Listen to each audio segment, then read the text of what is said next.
let's discuss Wheatstone bridge.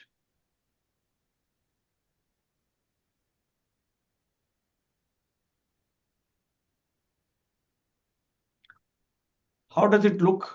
It is a combination of resistors, right? It is an arrangement of, it is a configuration of resistors, shall I say? Configuration of resistors. 5 resistors to precise. 5 resistors. एक register, 2 register, ये दोनों तो यहां से मेरे इस point को मैं ए ले लूं और इसको बी ले लूं, ये दोनों तो सीरीज में, ठीक है ना?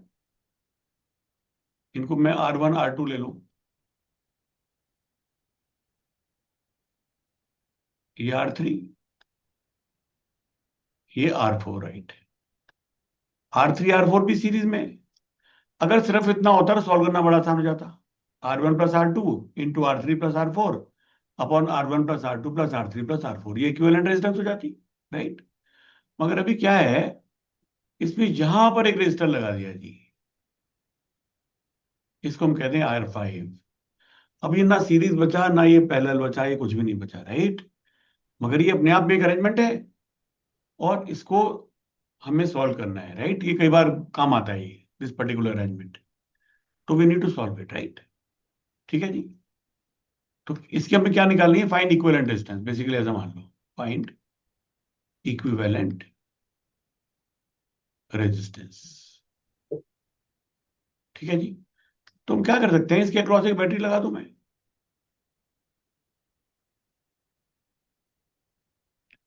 मान लो ई वोल्ट की बैटरी है और मैं यहां करंट की वैल्यू निकाल लूं, तो फिर आर इक्विवेलेंट क्या हो जाएगा? Will it not be E by I? ये मतलब होता है ना इक्विवेलेंट रेजिस्टेंस का, कि ये पूरे को अगर मैं एक सिंगल रेजिस्टेंस से रिप्लेस कर दूं तो बैटरी को पता ना चले कि मैंने ये 5 लगाई हैं या मैंने आर इक्विवेलेंट लगाई है। बैटरी को पता नहीं चलेगा, बैटरी हिसाब से एक ही अरेंजमेंट है। You get the point? तो ऐसा हमने इसको सॉल्व करके निकालना है, सब सॉल्व कर निकालना है। तो इसको हम कैसे सॉल्व करेंगे जी? इसको हम कैसे सॉल्व करेंगे? अच्छा, पहली बात होता है, अगर Wheatstone ब्रिज बैलेंस्ड है तो पहले हम ये देखें, इसको थोड़ा सा एनालाइज करें। मान लो 1 मिनट के लिए इसको मैं हटा दूं, मान लो मैं इसको 1 मिनट के लिए हटा दूं, इस पॉइंट को सी कह ले, इस पॉइंट को हम डी कह ले, इसको मैं R5 को रिमूव कर दूं 1 मिनट के लिए, तो सर्किट कैसा बन जाएगा ये?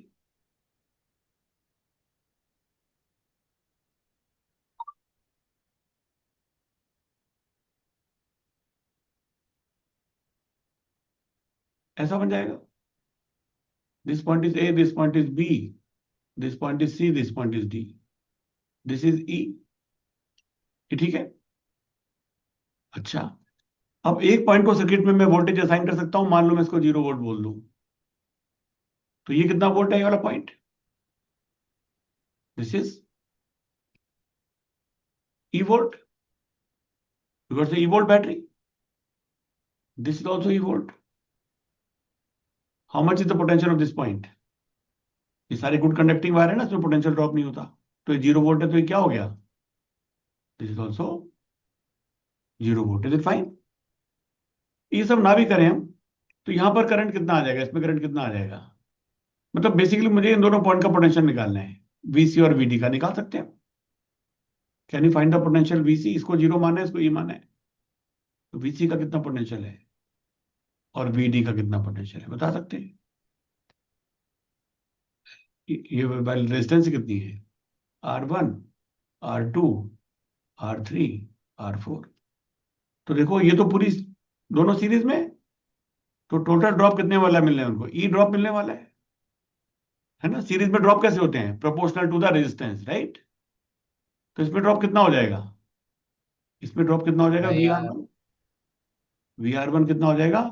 ई I R into R1 upon R1 plus R2। You understand this? And how much is the potential drop in R2? R2 में पोटेंशियल ड्रॉप कितना हो जाएगा? ये कितना हो जाएगा?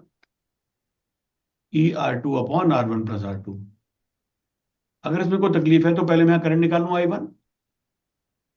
I one will be how much, E upon R1 plus R2। तो potential drop इन R1 कितना हो जाएगा, I1 R1, which is like E R1 upon R1 plus R2। Is it fine?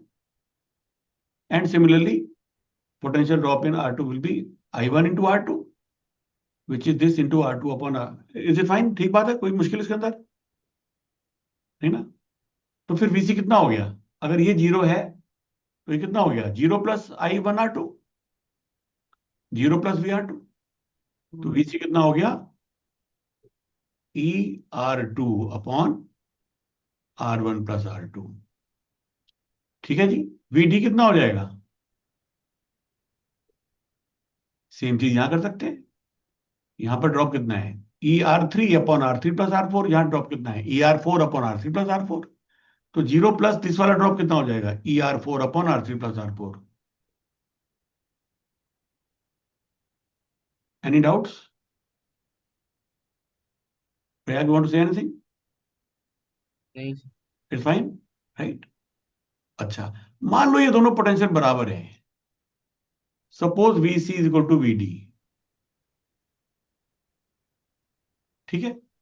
अब मैं इसमें R5 लगाऊं। मुझे सर बताओ किसी रेजिस्टेंस नेटवर्क में रेजिस्टेंस लगाने के ऑर्डर से कोई फर्क पड़ता है करंट में? कि कौन सी पहले लगाई थी, कौन से बाद में लगाई थी, फर्क पड़ता है? नहीं ना, उससे कोई फर्क नहीं पड़ता। तो मान लो मैं इस समय इसमें R5 लगाऊं जब VC और VD बराबर है, तो क्या R5 में को करंट जाएगा? नहीं। अगर ये दोनों पॉइंट सेम पोटेंशियल पे है तो इसमें कोई भी करंट नहीं जाएगा।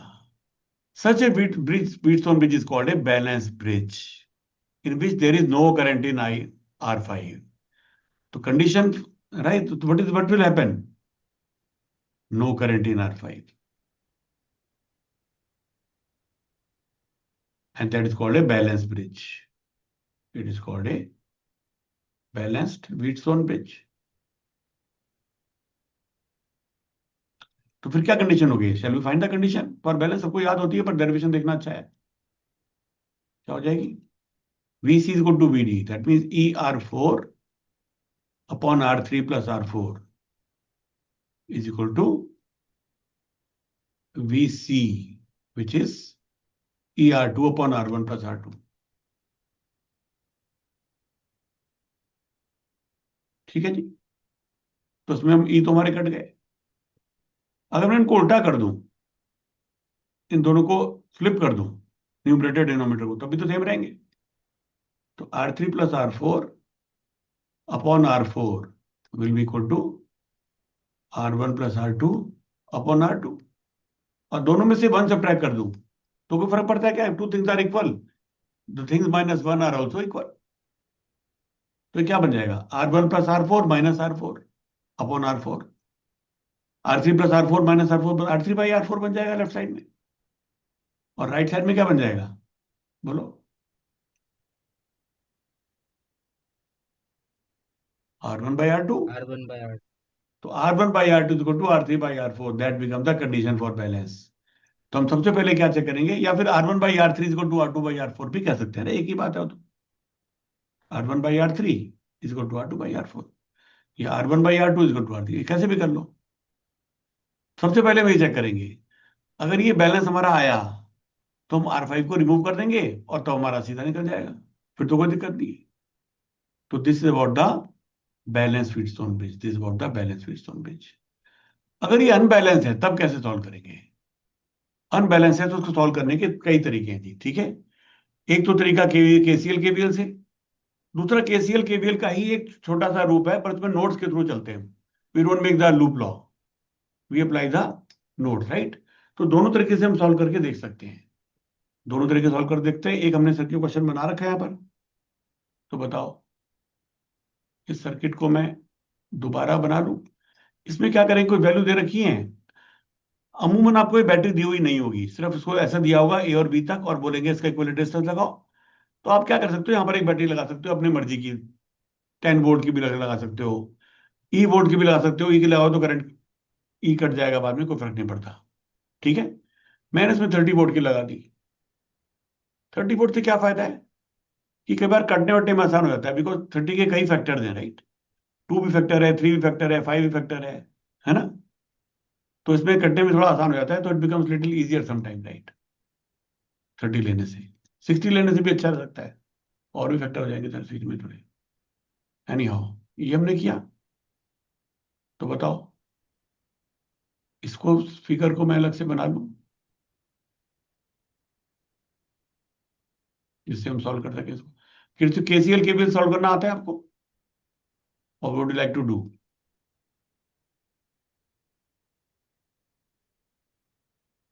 अच्छा,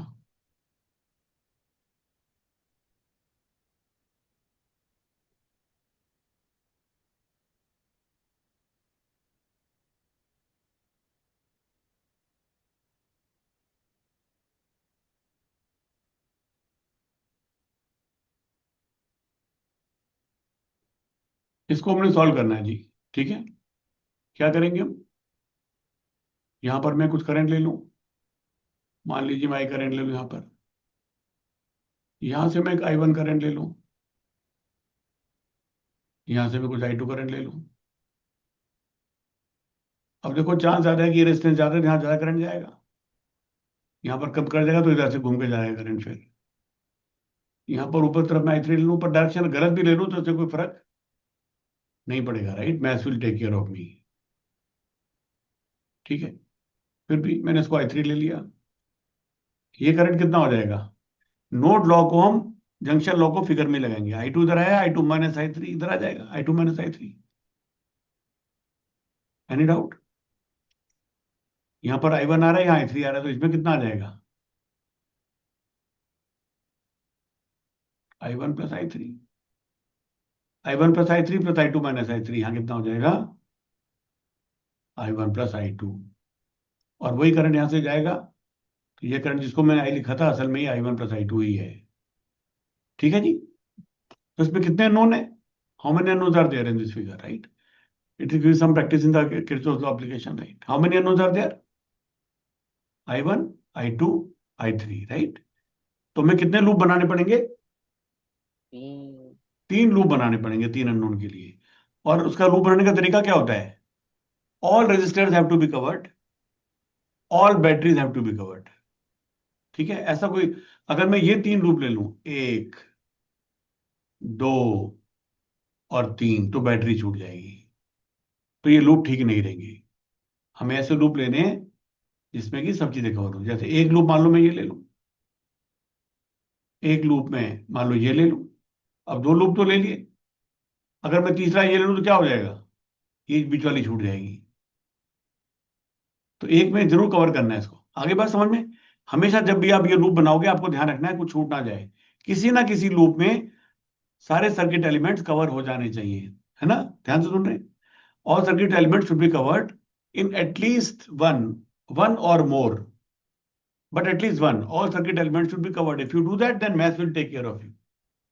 If you don't do that, then math will not be able to take care of you. क्योंकि math को पता ही नहीं है बीच में क्या चीज थी, जो छोड़ दिया आपने, उसको बताया ही नहीं है क्वेश्चन में math को। You understand? ठीक है, तो मैं इसका भी पॉइंट का नाम रख दूं, मान लीजिए कोई, इसका नाम मैं कुछ ई रख दूं। तो कैसे करते हैं इसमें? We make some loop, right. We make some loop. क्या लूप बनाए मान लीजिए? 2 लूप तो अगर मैं ये बना लूं तो क्या होगा, इनमें कोई बैटरी आएगी नहीं, तो आसान हो जाएगा, इक्वेशन आसान हो जाएगी थोड़ी सी। तो हम बताओ, DACD ऐसे बनाए? लूप कैसे बनाते हैं? जहां से स्टार्ट करते हैं वहीं खत्म करते हैं। DACD, DACD ऐसा लूप हो गया। Can you make the KVL equation for this? आता है आप लोगों को? Yes sir. तो बोलो, कैसे करते हो आप? प्लस यहां से जा रहे हैं हम, तो we are going against the current, right. तो विल हाँ, gain potential. Plus two I into potential, हाँ, यस। मैं तो उसको प्लस लिख देता हूँ भाई, कुछ लोग इसको माइनस लिखते हैं, पर मैं तो प्लस लिखता हूँ। तो कितना हो जाएगा? +2I2। +2I2। या दिस विल बी, बहुत साफ साफ लिखना चाहिए, शार्प पेन से लिखना चाहिए। ठीक है, जिससे कि समझ ना हो, वरना आप 2 की जगह कुछ और पढ़ लोगे तो मुश्किल हो जाएगी। इसमें गलती इतनी करनी, ध्यान से देखना है क्या करना है, आप लोग भी देखते रहना। अगर गलतियों को ढूंढना बड़ा मुश्किल है। तो 2I2 उसके बाद जी -6i1 -6i1, उसके बाद फिर +i3, राइट? हाँ, -i3 i3 नहीं सर, -i3 नहीं होगा। अब यहां से यहां जा रहे हैं तो वी गेन वोल्टेज, प्लस यहां से जा रहे हैं we lose voltage. When we travel in the direction of current we lose voltage. अच्छा अगर यहां ठीक। से यहां जा रहे हैं तो we are going against the direction of current, क्योंकि i3 में ऊपर की तरफ मार्क किया हुआ है, तो इट विल बी +1 × i3। तो 1 को लिखा नहीं हमने। आगे बात समझ में? यस सर, समझ गए। तो दिस बिकम 0। तो ये हमारी एक इक्वेशन हो गई जी। 2 - 6i1 + i3 = 0। एक इक्वेशन यहां से बना लें हम, DCBD। बोलो।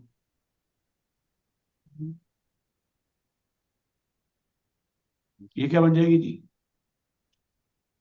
प्लस नहीं माइनस -i3, -i3 है ना? ठीक है प्राजने, अब तो यस यहां से सर। यहां जा रहे हैं ना। -i3, फिर इधर से जाएंगे तो क्या होगा? प्लस फिर से माइनस हो जाएगा। We are going in the direction of current, right? We are losing potential, तो क्या हो जाएगा? माइनस -3 × i1 + i3 और फिर उसके बाद यहां से जाएंगे तो +4 × i2 - i3 = 0। ठीक है जी।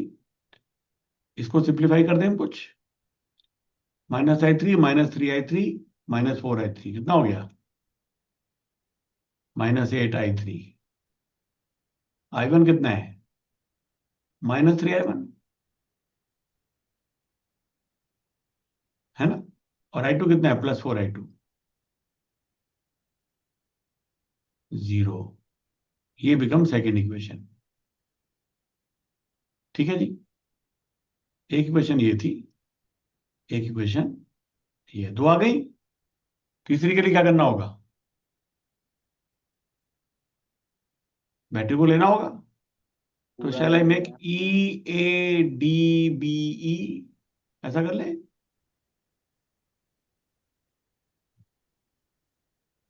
बोलो इक्वेशन बताओ कोई। श्री आप बताओ। EADBE बताओ। ई से यहां जाएंगे तो क्या होगा? +30, राइट? +30 और उसके बाद फिर यहां से यहां जाएंगे तो -2i माइनस 2i2 -2i2। उसके बाद फिर -4 times 4 × i2 i3 i2 - i3, बस = 0। Is it fine? Yes sir. उसको सिंप्लीफाई करें क्या आएगा? 30 -2i2 -4i2 -6i2, फिर +4i3 = 0। ये ठीक है जी? Any questions?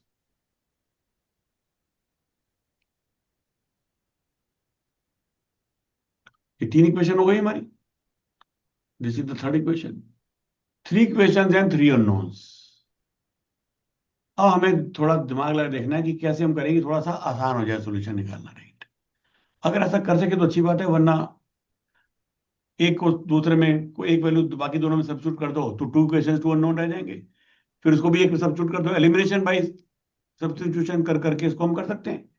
But if you can see something good, then it may be better for us, be better for us, right? जैसे देखो, अगर मैं इसको 2 से मल्टीप्लाई कर दूं सेकेंड इक्वेशन को और 1 में ऐड कर दूं, 1 + 2 × 2, बताओ क्या बनेगा? 1 -2 × 2, नॉट प्लस। 1 -2 × 2 क्या आएगा जी?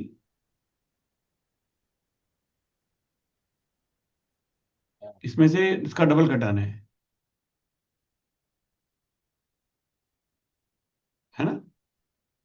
तो क्या हो जाएगा इसका double? Not really. -8 I3 -3 I1 +4 I2। Okay. हाँ, 2 × 1। अच्छा, इसमें ओके, ऐसा तो नहीं कट रहा। अगर मैं इसको डबल करूंगा तो एक कट सकता है I1, फिर करेंगे तो एक I2 कट सकता है, एक ही काट सकते हैं, राइट? है ना, दोनों नहीं काट सकते एक बार में। तो कुछ भी कर सकते हैं, चलो क्या करना है बोलो। 1 - 2 × I2 क्या हो जाएगा? लिख दें? 1 को तो लिख दो 2 I2 -6 I1 +I3, फिर -2 × I2, राइट? इसको 2 से मल्टीप्लाई करना है तो 16 हो जाएगा, राइट? और फिर माइनस करेंगे तो +16 I3। समझ में आ रहा है? इसको फिर यस 2 से मल्टीप्लाई करेंगे, माइनस करेंगे तो क्या आ जाएगा? +6 I1, राइट? और फिर ये कितना आ जाएगा?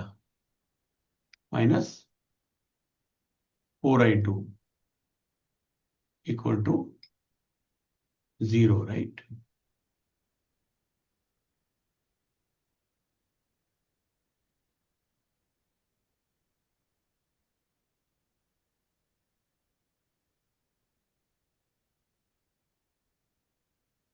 हम्म, ये क्या हो जाएगा फिर? ऐसे इसको सॉल्व करना पड़ेगा, राइट?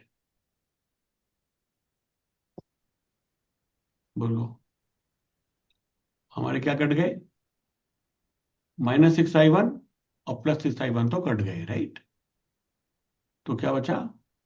2 I2 -4 I2, मतलब -2 I2, I3 +16 I3, हाँ, 17 I3 = 0। हाँ, ऐसे करके इनको हम सॉल्व कर सकते हैं, ऐसे करके इनको हम सॉल्व कर सकते हैं, आप देख रहे हो, राइट? तो I2 I3 का रिलेशन आ गया। अब I2 की वैल्यू मैं इसमें डाल दूं I3 की टर्म में। I2 वैल्यू I3 की टर्म में डाल देंगे, यहां पर भी डाल देंगे, यहां पर भी डाल देंगे, तो दो नोट रह जाएंगे I1 and I3, and we can solve them, right? We can solve them, right? तो इसको भी करते हैं, let's not solve it fully, right? We can verify later. Equation हमने बना दी है, तो आप देख रहे हो उसमें थोड़ा कॉम्प्लिकेशन है, राइट? सॉल्व करने में 3 इक्वेशन 3 राउंडों में हमें टाइम लगने वाला है। Is it fine? तो this is method 1। Let us do method 2। Let us do method 2।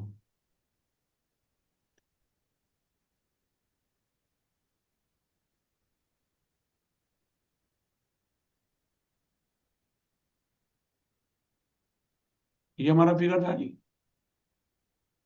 अब हम करेंगे नोड अप्रोच।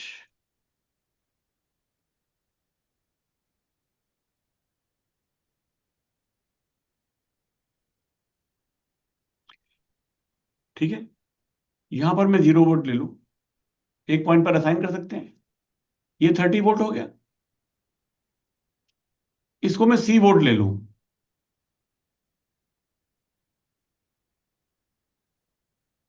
और इसको मैं D वोल्ट ही ले लूं, मान लीजिए इस पॉइंट की पोटेंशियल को ले लूं D वोल्ट।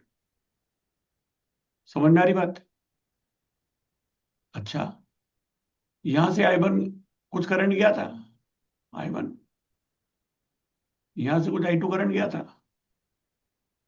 यहां से हमने I3 करंट ऐसा लिया था, है ना? यहां से कुछ करंट गया था, यहां से कुछ करंट गया, और फिर ये मिल गए, ऐसा है? तो C पर हम जंक्शन लॉ लगाएंगे। जंक्शन लॉ एट C, तो क्या हो जाएगी? Incoming current is equal to outgoing current. C पर इनकमिंग करंट क्या है? I1 कितना होने वाला है? This is 30 volt, this is C volt, तो 30 - C divided by 6।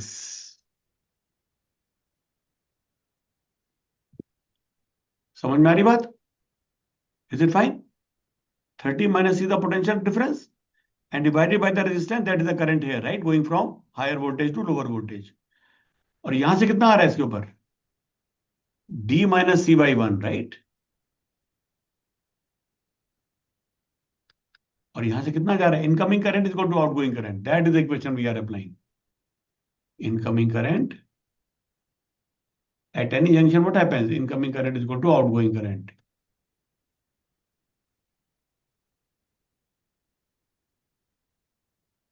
Outgoing current कितना है? This is 0 volt. It is simply C by 3. So that becomes our first equation. Second equation बनाएंगे हम जंक्शन लॉ डी पर लगा के.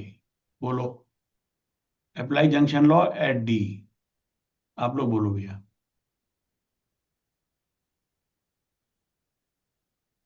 How much is incoming current? Only this much. And these two are the outgoing currents. बताओ, how much is incoming current? 30 minus D upon 2. Right, and that should be equal to what? Outgoing current. How much is this? D minus C upon 1 D minus C upon 1. plus 1 को तो मैंने ऊपर भी छोड़ दिया था. Plus D by 4. D by 4. अब क्या फायदा हुआ? हमारे पास सिर्फ 2 इक्वेशन, 2 अननोन है. Now that's much more solvable rather than 3 questions to 3 unknown, right? ठीक है ना? तो math is become less, right? Less math. इनको सिंप्लीफाई कर दें हम. पहली वाली को मैं पूरे को 6 से मल्टीप्लाई कर दूं और यहां लिख दूं तो क्या बन जाएगा? बोलो. 6 तो कट जाएंगे. 30 माइनस सी, यहां क्या हो जाएगा? Plus 6D minus 6C. 6 से मल्टीप्लाई किया है is equal to 2C. Is it fine? तो क्या हो गया ये? Minus C minus 6C minus 7C. Minus 7C वहां जाके बन जाएगा plus 7C. 7C plus 2C 9C is equal to 30 plus 6D. ठीक है जी. अब ये 3 से कट सकता है, राइट?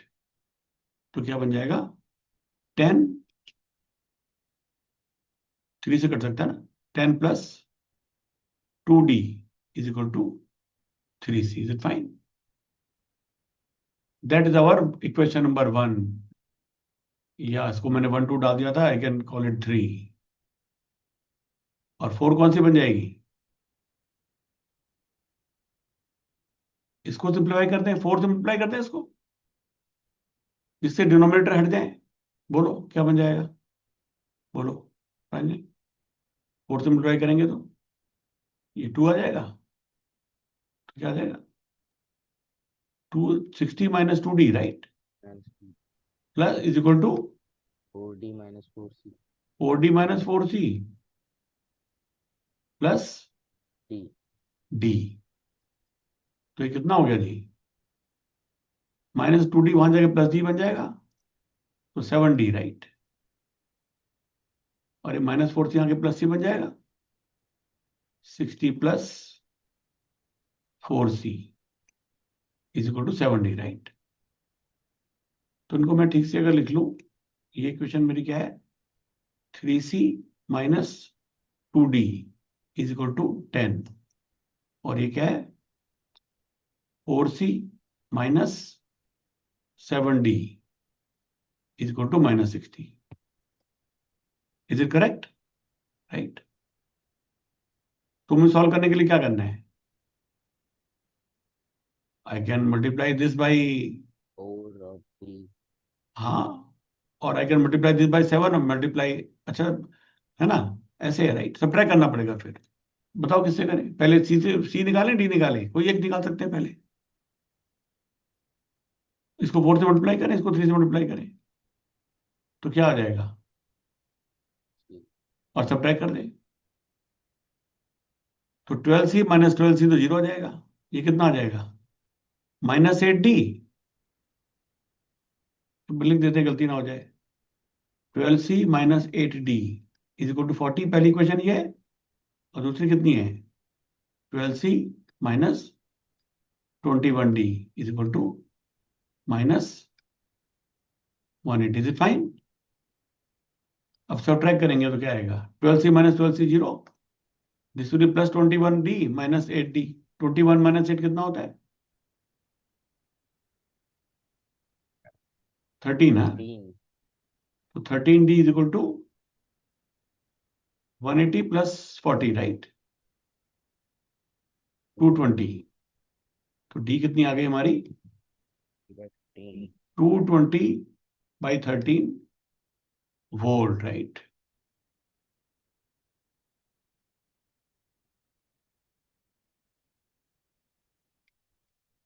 ठीक है जी। सी कितनी आ जाएगी? पहले को 7 से मल्टीप्लाई कर दूं, दूसरे को 2 से मल्टीप्लाई कर दूं। पहले को 7 से मल्टीप्लाई करेंगे, क्या आएगा? 21C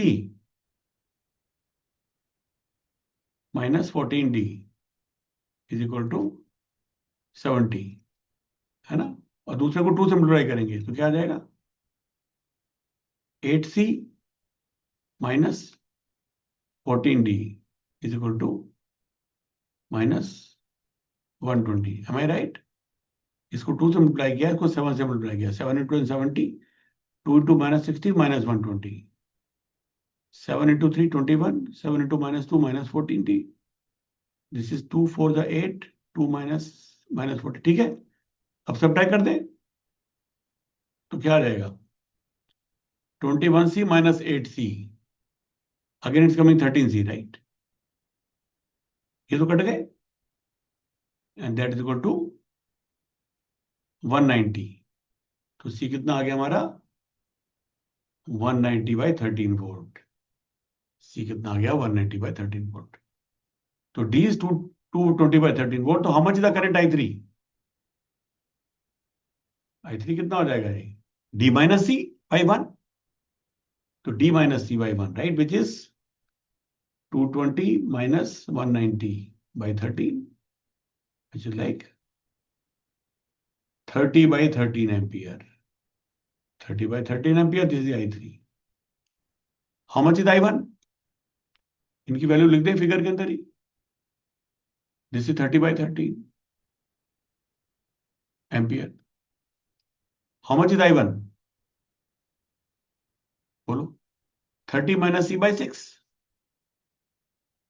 30 minus C by 6, 30/6 minus C by 6, 190/6 into 30। समझ में आ रहा है ना? तो ये तो कुछ कर नहीं रहा। 30/6 माइनस 190 है ऐसा, राइट। तो उस पर क्या करना पड़ेगा हमें? 78 एलसीएम लेना पड़ेगा।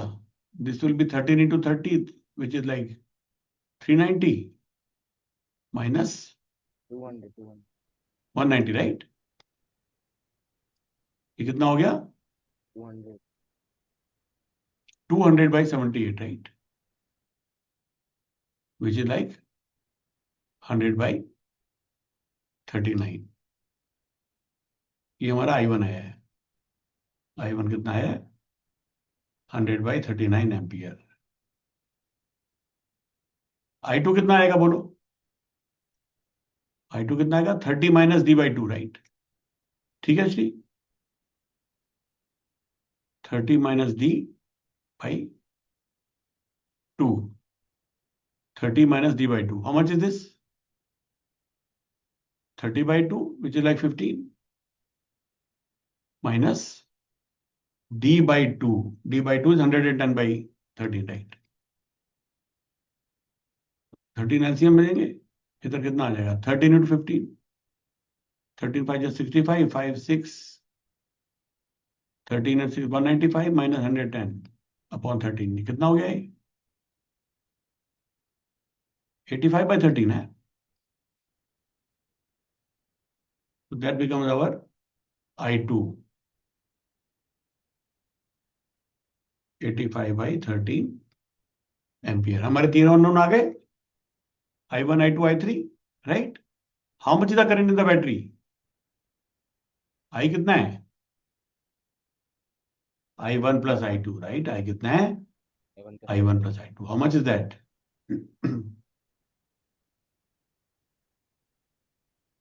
We can add I1 and I2. 100/39 plus 85/13, right? 355/13 85 into 3/39 ऐसा लिख दें।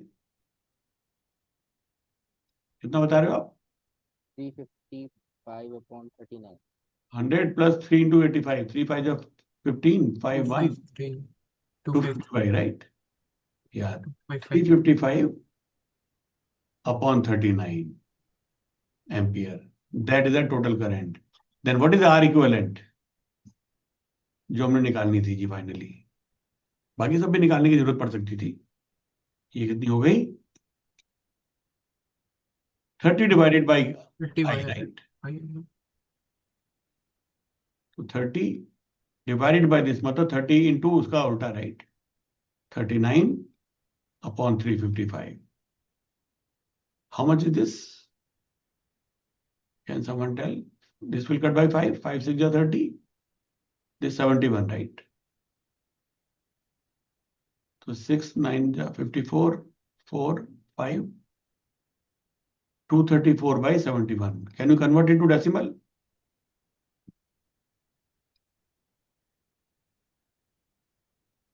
उसे डिवाइड कर लो कैलकुलेटर से, 234 by 71।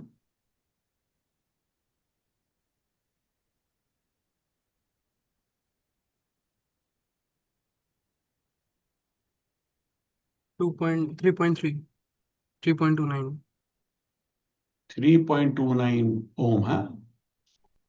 ऐसा है। हमारे पास कोई वेरिफिकेशन का तरीका था क्या? यहां पर करंट कितना आएगा? हमने I1 और I3 निकाले। अगर मैं यहां पर करंट निकालूं और I1 प्लस I3 के टोटल के बराबर आ जाए तो मुझे तसल्ली हो जाएगी मेरी कैलकुलेशन ठीक है। yes sir वरना कैसे होगी बताओ? How much the current in this branch? Current in 3 ohm, ohm resistance. Sir मैं एक चीज कह रहा था हाँ। सर वो कल ना हमारा वीएमसी में एग्जाम है ओके। फिर तो अभी एंड कर सकते हैं अच्छा, इसको तो खत्म सर कर लें। हाँ सर वो मेरे को जाना भी था तो इसलिए पूछ रहा था हाँ क्या है बताओ, इसको तो कंप्लीट करो। Just 5 more minutes। ठीक है, अभी जो क्रक्स से आने वाला है इसका राइट, सर एक इंपॉर्टेंट चीज एक आने वाली है राइट। हमने इसको सॉल्व किया। एक बार इसको निकालो, how much the current in 3 ampere, 3 ohm. C, C upon 3, C upon C by 3 3. Right. C by 3 will be how much? 190 upon 15 into 190 upon 39 right. 190 upon 39 is it equal to I1 plus I3? I1 plus I3 is it 190 by 39? I1 था 100 by 39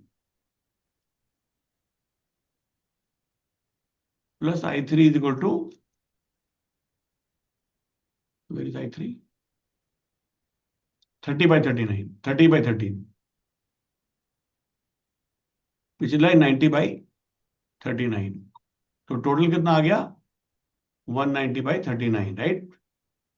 ये निकाला था हमने,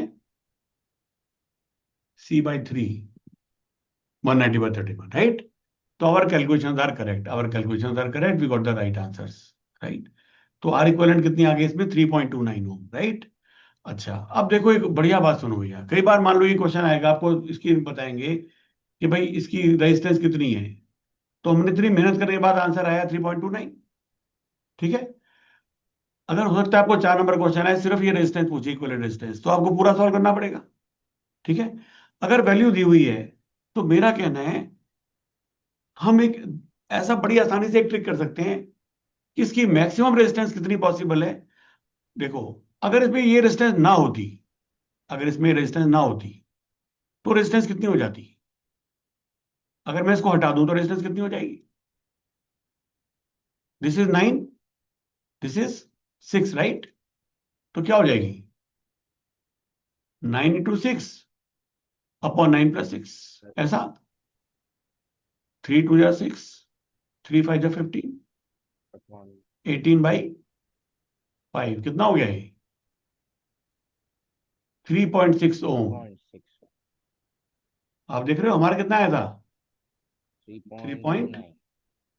3.29 ओम, 2.29 right.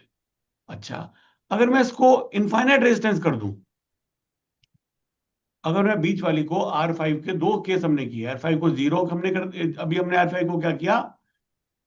Zero कर दिया, इसको connect कर रखा है, गुड वायर कंडक्टिंग वायर से कनेक्ट कर दिया। अभी हमने इसको हटा दिया था, राइट? अभी तो हमने हटा दिया था, अभी क्या किया था? R5 को इनफाइनाइट किया था, हटा दिया मतलब इनफाइनाइट कर दिया। मेरा कहना है अगर मैं इसको गुड वायर से जोड़ दूं, इसको जीरो कर दूं, क्या हो जाएगा? सर्किट क्या बन जाएगा? ये 6 ओम और ये 2 ओम ऐसे हो जाएंगे, और फिर ये 3 ओम और ये 4 ओम ये ऐसे हो जाएंगे। तो ये रेजिस्टेंस कितनी हो जाएगी?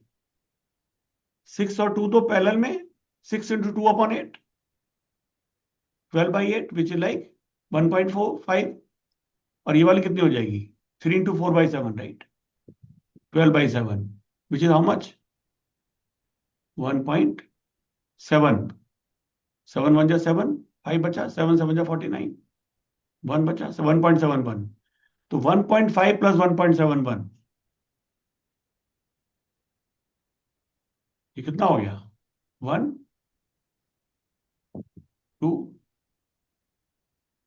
3.21। तो हमारा आंसर 3.21 और 3.6 के बीच में ही हो सकता है। हमारा आंसर 3.21 और 3.6 के बीच में हो सकता है। ऐसा क्यों? देखो, एक रास्ता ये, एक रास्ता ये, लोगों को यहां से यहां जाना है। अगर ये बीच में सड़क बहुत बढ़िया हो जाए तो कुछ लोग तो यहां से जाएंगे, जीरो रेजिस्टेंस की हो जाए, तो सर्किट की ओवरऑल रेजिस्टेंस कम हो जाएगी, 1 ओम से भी कम हो जाएगी। और अगर उसको बढ़ा दूं तो भी कोई भी नहीं जाएगा, तो थोड़ा बहुत जो ट्रैफिक ले रही है रोड, ये वो भी नहीं लेगी, तो ओवरऑल रेजिस्टेंस बढ़ जाएगी। तो अगर मैं इसको इनफाइनाइट रेजिस्टेंस कर दूं तो मेरी इससे हायर वैल्यू आएगी, और अगर इसको जीरो रेजिस्टेंस कर दूं इससे कम वैल्यू आएगी। तो एक वैल्यू कम वाली है 3.21, और ज्यादा वैल्यू 3.6, और हमारा आंसर के बीच में आना चाहिए। तो दैट्स ए क्विक चेक कि हमारा आंसर ये ठीक है। I hope you understood this, right? Okay. एक और तरीका जो हम सॉल्व करने का है, जिसको हम थेवेनिन थ्योरम सॉल्व कर सकते हैं, वो हम नेक्स्ट टाइम कर सकते हैं। अभी हमने, आप इसमें वेरीफाई करके देख सकते हो, I1 I2 I3 वैल्यू डाल के दिस इक्वेशन सेटिस्फाई। बाकी मैंने इसमें आपको निकाल के दिया हुआ है आंसर, जिसमें शायद लिखे हुए हैं 30/13 एम्पियर लाइक दिस, राइट? 234/71 ओम, ऐसा ही आया था हमारा, या ठीक है ना? तो ठीक, और हमने वेरीफाई भी कर लिया। तो चलो लेट्स सॉल्व, ठीक है? We solve the, device the principle for balance, and we solve for unbalance by 2 method, right? Kirchhoff rule जो हमने पुराने सॉल्व किया, इक्वेशन खाली सेटअप की, and then we saw that this node system is more convenient, right? Many times there are some other methods also. One is called delta star, उसको coaching वगैरह में कराते हैं ज्यादा, maybe we can do it, but I would be more interested in finding the Thevenin theorem, से वो करेंगे। Okay, let's stop here guys now. Thank you.